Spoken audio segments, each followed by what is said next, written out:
الحمدللہ وکفا وسلام علی عبادہ الذین اصطفیٰ اما بعد۔ شہر رمضان ماہ غفران ہے، بخشش کا مہینہ ہے، معافی کا مہینہ ہے۔ گناہوں سے معافی مانگ لیجئے کہ یہ وقت معافی کا ہے۔ وہ ایک دیہاتی کا واقعہ ہے کہ ایک میلہ لگا تھا، دیہاتی میلہ دیکھنے کے لیے گیا، اور جب وہ میلے میں ہوا یہ کہ رش تھا تو اس کی جیب کٹ گئی۔ اس کو اندازہ نہیں تھا میلے میں کیا ہو سکتا ہے۔ جب گھر واپس آیا تو بیوی نے پوچھا میلہ کیسا تھا؟ تو کہنے لگا کہ میلہ ویلہ کیا تھا، میری جیب کاٹنے کے لیے سب جمع ہوئے تھے۔ تو اس کو ایسا لگا کہ میری جیب کاٹنے کے لیے یہ لگا ہے۔ جب قرآن اور حدیث کا مطالعہ کرتے ہیں تو رمضان کے بارے میں اللہ تعالیٰ نے جو باتیں ارشاد فرمائیں اور جو نبی کریم صلی اللہ علیہ وسلم نے رمضان المبارک کے مہینے کے بارے میں جو ارشادات فرمائے، اس کو پڑھ کر ایسا لگتا ہے کہ اللہ تعالیٰ نے رمضان دیا اسی لیے ہے کہ اللہ معاف کرنا چاہتے ہیں، اللہ بخشنا چاہتے ہیں، جبھی اللہ نے رمضان دیا ہے، کیونکہ رمضان میں عطا اللہ کی بہت زیادہ ہے۔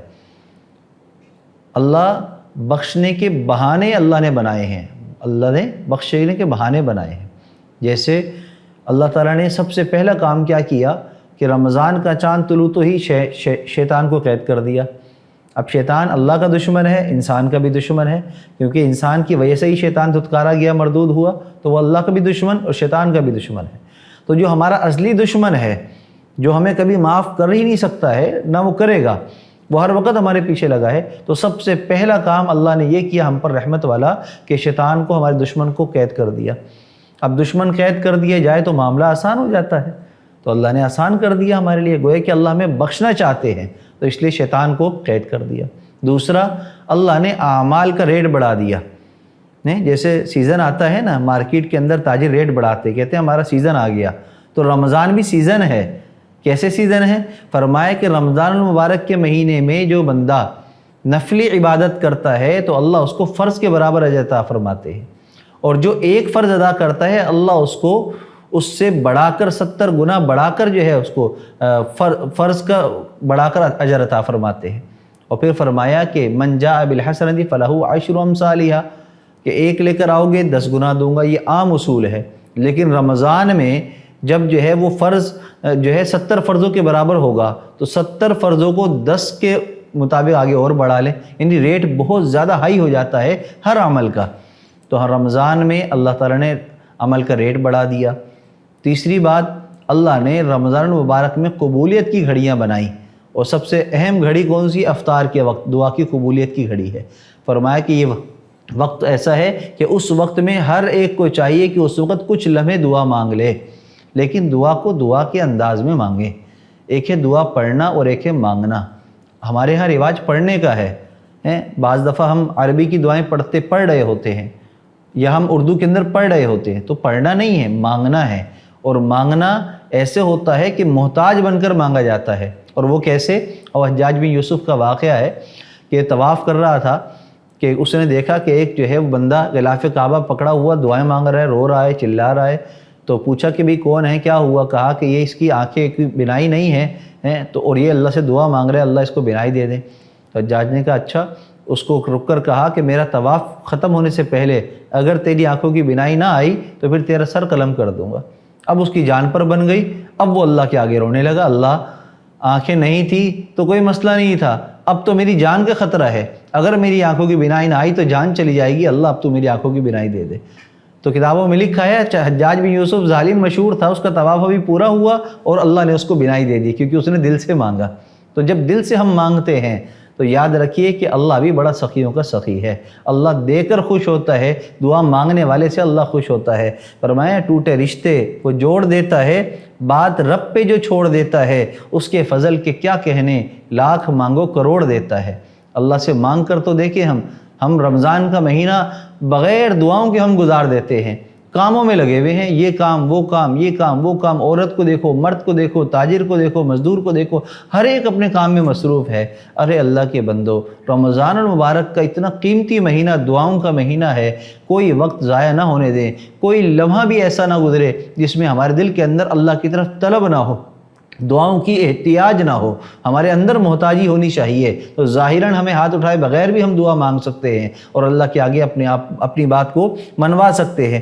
فرمایا کہ اسی طریقے سے اللہ تعالیٰ نے روزہ دار کے لیے تمام مخلوقات کو حکم دیا کہ وہ ان کے لیے دعا فرمائیں۔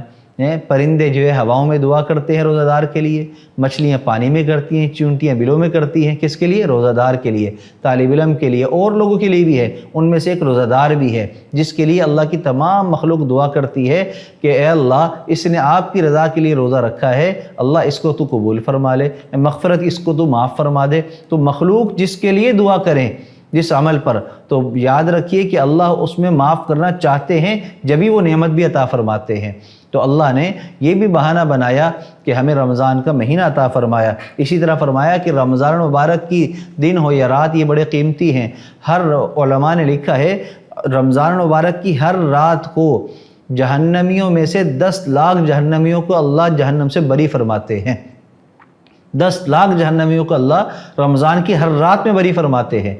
اسی طریقے سے علماء نے فرمایا کہ حدیث مبارکہ ہے، فرمایا کہ اللہ تعالیٰ نے لیلۃ القدر عطا فرمائی ہے۔ اور لیلۃ القدر کیوں عطا فرمائی؟